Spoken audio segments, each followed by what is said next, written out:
Yo guys, welcome back to my channel at muli na naman tayo nagbabalik dito sa malupitan game at digmaan ng manok na pula. At kung bago pa lang tayo mag-umpisa mga pre, huwag niyo kalimutan mag-like, subscribe. Huwag niyo na rin kalimutan bitutin yung notification bell at all para hindi ulit sa akin malupitan video rito guys sa manok na pula. Ako nga pala si Ryan Gamer, kaya minitay natin mga pre, let's go. Ang lugar natin ngayon mga pre at bumalik ako sa sisiw. Ang lugar natin for today guys ay walang iba kundi train station train, ganun, lugar ng train. Balik ako dito ulit sa sisiw guys dahil yun nga testing natin kung malalakas na talaga rito na malulupit na mga players dyan. Ang kapansin nyo guys, ang laki ng ano nyo ng players, 1,980. Malaki-laki na rin yun. Tingnan natin, sabihin baka may awakening na malalakas na dyan. Kaya tara mga pre, pasok na tayo. At maraming sobrang daming parang galaxy. Maraming salamat sa inyong lahat guys. Hindi dahil sa inyo guys nagkaroon ako ng ads dahil sa inyo guys. Maraming salamat. Mahal ko kayong lahat guys. Maraming salamat talaga guys. Ayun lang masasabi ko. Dahil pasulpot na sa akin yung ads dahil dun guys, lalo akong magbablog para sa inyo lahat guys. Kaya maraming salamat sa nagsusupport sa akin. Mahal ko kayong lahat guys. I love you mga chup. Kaya ngayon guys, ang laban natin, matagal pa pala natin yan makukuha. Akala ko mabilis. Dahil kung napapansin nyo mga pre, may papakita ako sa inyo. Malakas talaga yung sisiw guys. Nakikita nyo, talo ko siya. Dahil mas malakas sa kanya si sisiw. Saitama. Kasi napapatay ko naman yan Saitama. Pag manok natin si Saitama guys, napapatay ko naman yung dalawang yun. Itong sisiw, tsaka yung pangalan ba nun? Sorry guys Ito, napapatay ko naman yan. Sorry, manok. Napapatay ko naman yan. Tsaka napapatay ko rin yan sisiw pag nagamit talaga natin si Saitama. Dahil yun nga mga pre, parang mas malakas si Saitama sa kanilang dalawa. Dahil pag One Punch Man gamit ko na double deads kami dalawa siguro malakas talaga si Saitama rito sa part na to. Kahit yung matignan guys, nadudurog pa rin ni Saitama yun. Kaya maganda pa rin guys, i-max nyo pa rin si Saitama. Kung sino gusto nyo i-max guys, nasa inyo naman yan. Kaya balik tayo sa malakasan nating manok na walang iba kundi si One Punch Man. Syempre guys, favorite anime ko to guys, Saitama. Kaya bumabalik agad ako dito. Ito una ko kasing ginride guys bago ko sila pinakilala sa inyo guys. Itong laron to.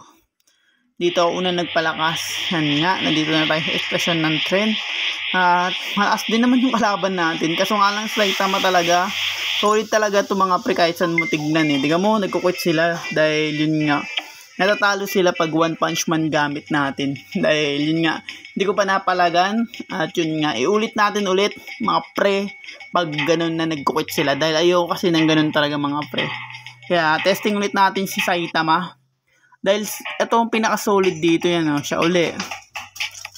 Max naman siya guys, pero yung damage sa Saitama napaka-solid. Tapos yung depensa niya may malaki.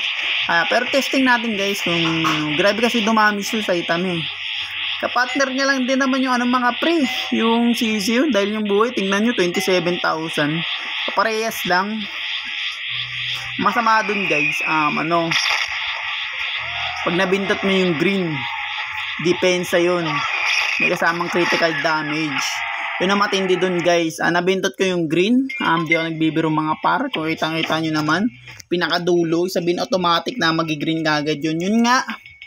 Natalo tayo mga pre kay Saitama. Pero testing ulit natin siya. Kasi ayoko kasi nagdo-double. At bago tayo mag-pick mga pre ng iba pang manok na ilalaban natin dito. Yun nga. Level 1. Busit yan guys. Ewan ko bakit ganyan. So malalakas yung ginagamit natin. Binibigyan tayo ng mga walang kwentang manok. Pero wala ganun talaga parang monton. Salamat darling daw. Ang galing. Kupay ka ba boss? Parang ganun yun guys. Darling daw tayo. Kupal ka ba dati, boss? Yun. Yan, tingnan mo, ang layo na ng lugar na inaan natin guys, nilalakbay natin. At kasama kayo doon guys. Ang bawat upload ko siguro mga isa-isa lang at magpapalit na kagad tayo ng mapa. Siguro mapapadpad kagad tayo sa ano guys, sa buwan, dahil mabilis na ako nagpapalit ng mapa. Hokage ang gamit natin na walang iba kundi evolution ni Naruto guys.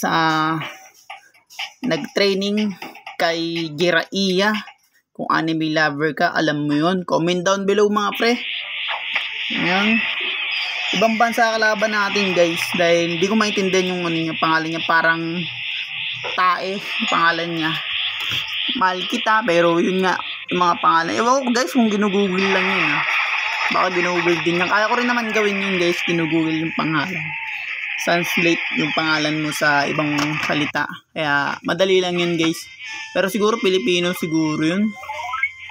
Yan, malas din naman yan si mga pre, walang halong biro. Malas din naman yun si Hokage. Dahil mahina pa ako, ilang beses ako nakakalaban nun at ilang beses niya ako napapatumba. Malas rin naman yun pag lalo pag nag-upgrade ka na nga-upgrade guys, mapapansin mo yun, mahina ka sa umpisa, pero pag sa battleground malas talaga damage yun. Lalo pag level 1 kasi talaga. Guys, maganda rin naman yung ginagawa nila pag level 1.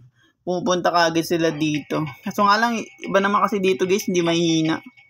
Gamitin natin tong boxer na manok na boxingero guys, kaya tingnan natin kung malakas pa rin siya. Nice one. Sisiu. Bugbog tayo for today mga pre, dahil yun nga, sisiu yan malakas talaga yan mga par. Yayariin talaga tayo yan. Malakas dumamage yan, promise yan. Critical mag-damage yan, kaya solid yan sisiu. Kaya minsan mga nakakalaban ko dyan, pinakita nyo ako guys, Ryan, sabihin mga pre, nagpapalit lang talaga ako guys. Kaya ako natatalo siguro ng iba dito sa mahihinang mga manok na napipik natin. Pero malalas naman talaga sila guys. Napipik lang natin yung mahihina talaga para tingnan natin pa din, baka may makalaban pa rin tayo ng mas malakas pa rin sa atin. Kasi max na tayo guys, kaya ox na sa akin yung natatalo. Max na mga manok natin. Baka bibili ako dito ng mga pre, mga normal na manok siguro. Yan nga, manok na ikakasal. Ang kawawa, iniwan siya ng kanyang asawa mga pre. Dahil kung nakita nyo, umiiyak siya habang lalaban sa akin. Wow, bugbog pa siya sa atin to guys. Tapos sakit pa yung kanyang puso, kaya gamutin natin ang puso niyang sawi. Sapakin natin sa mukha para makatulog guys, para pagising niya makalimutan niya na ang lahat. Guys, panalo tayo dyan. Yung nga sasabi ko guys, may mahina may malalakas. Nasa laro yan guys, at malayo pa natin makukuha yun sari-sari manok.